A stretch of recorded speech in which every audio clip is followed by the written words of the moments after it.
பொங்கல் பாதி, உப்புமா பாதி, பிரியாணி பாதி கலந்த கலவை தான். ஆமாங்க, வாங்க ஃபுல் வீடியோ பார்த்துடலாங்க. இஞ்சி, பூண்டு, பச்சை மிளகாய், ஒரு தக்காளி, கொஞ்சம் கருவேப்பிலை, கொஞ்சம் புதினா, கொத்தமல்லி எல்லாத்தையுமே மிக்சியில் குறப்பாக அரைச்சி வச்சுக்கோங்க.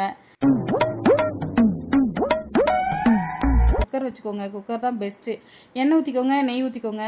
கொஞ்சம் வெங்காயம், கருவேப்பிலை, மிளகு நுணுக்கி போட்டுக்கோங்க, சீரகம் போட்டுக்கோங்க. நல்லா வதக்கிட்டு அரைச்சி வச்சுருக்க விழுதையும் போட்டு பச்சை வாசனை போகிற வரைக்கும் நல்லா வதக்கிக்கோங்க. நீங்கள் எவ்வளோ கோதுமை எடுக்கிறீங்களோ அதுக்கு 2 மடங்கு தண்ணி ஊற்றிக்கணும். அவ்வளோதாங்க கணக்கு. உங்களுக்கு தேவைன்னா கொஞ்சம் பருப்பு போட்டுக்கலாம், நல்லா டேஸ்ட்டாக இருக்கும். இது வந்து பார்த்திங்கன்னா உப்புமா, சேமியா இதெல்லாம் எனக்கு பிடிக்கவே பிடிக்காது, எனக்கு ஆகாது அப்படின்னு சொல்கிறவங்க இது ஒரு முறை ட்ரை பண்ணி பாருங்கள். அதுக்கப்புறம் நீங்கள் இதுக்கு அடிமையாயிருவீங்க. இந்த டேஸ்ட் அவ்வளோ சூப்பராக இருக்கும். ஓகே, தண்ணி கொதிக்க வேண்டிய அவசியம்லாம் இல்லை, நம்ம குக்கரில் தானே சேர்ப்புறோம். அதனால் நம்ம வந்து கோதுமை கொட்டியாச்சு. உப்பு தேவையான அளவு பார்த்து போட்டுக்கோங்க. ஒரு 4 விசில் சிம்மில் வச்சு விட்டுருக்குங்க. ஏன்னா இது சீக்கிரம் அடிப்பிடிக்கிறதுக்கு வாய்ப்பு இருக்குது. நல்லா சூப்பராக தலை வந்துச்சு பார்த்திங்களா? வேறு லெவல் டேஸ்ட்டாக இருக்கும். இதுக்கு தயிர் பச்சடியே போதுங்க.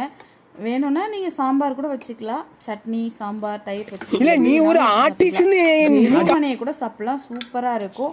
அப்புறம் என்னங்க, நீங்களும் உங்கள் வீட்டில் ட்ரை பண்ணி பாருங்கள். பிடிச்சிருந்துச்சுன்னா கமெண்ட்ஸில் சொல்லுங்கள். சப்ஸ்கிரைப் பண்ண மறந்துடாதீங்க.